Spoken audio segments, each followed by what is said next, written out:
আসসালামু আলাইকুম। দীর্ঘদিন যাবত ধরে আমি এই সিটিতে থাকি।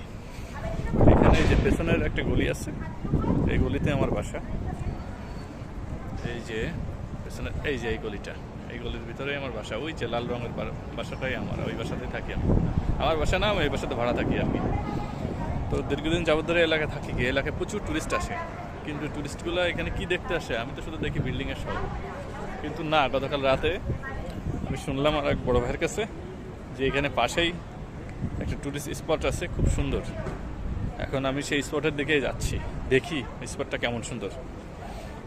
তবে আশা করা যায় অনেক সুন্দর হবে। এখানে প্রচুর টুরিস্ট আসে এই স্পট দেখার জন্য।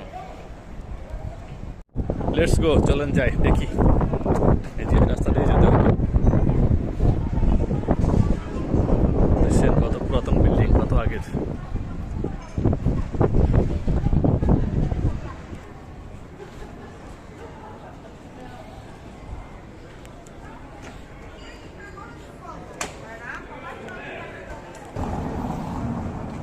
বিল্ডিং স্থাপনাগুলো কয়েকশো বছর আগের, দেখছেন? 100 বছর আগের বিল্ডিংগুলো কত সুন্দর। এই শহরের অন্যতম বৈশিষ্ট্য হচ্ছে আপনি প্রত্যেকটা কিছু দূর পর পর প্রত্যেকটা স্থানে দেখবেন গির্জা, বড় বড় গির্জা আছে। এই যে সামনে আরেকটা গির্জা দেখা যাচ্ছে।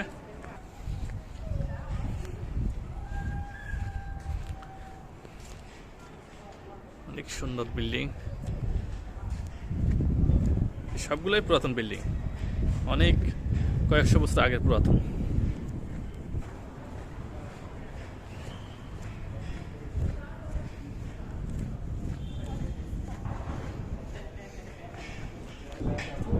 এই যে সেই গির্জা।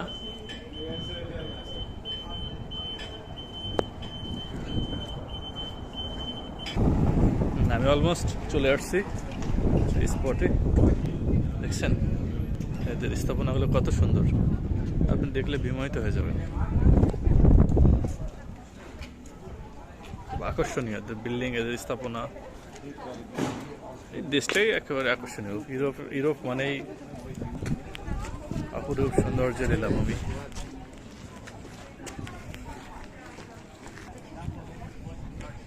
ওয়াও, আসলেই সুন্দর।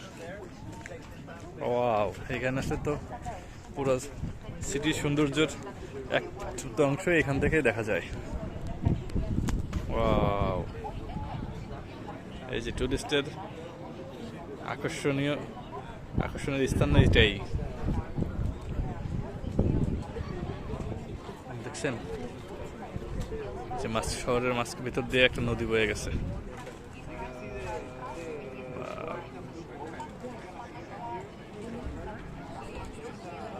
এই সেই বিখ্যাত ব্রিজ, ডোমলুইস ব্রিজ, পোর্তো সিটির যে একটা ব্রিজ যেটা দেখতে আসে দর্শনার্থী। এটা হচ্ছে আপনার সপ্তম আশ্চর্যের একটা অংশ। এটা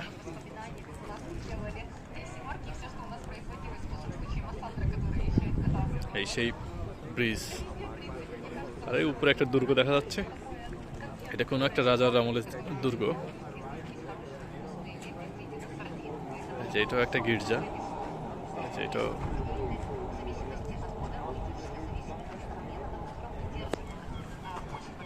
যা অসাধারণ ভিউ।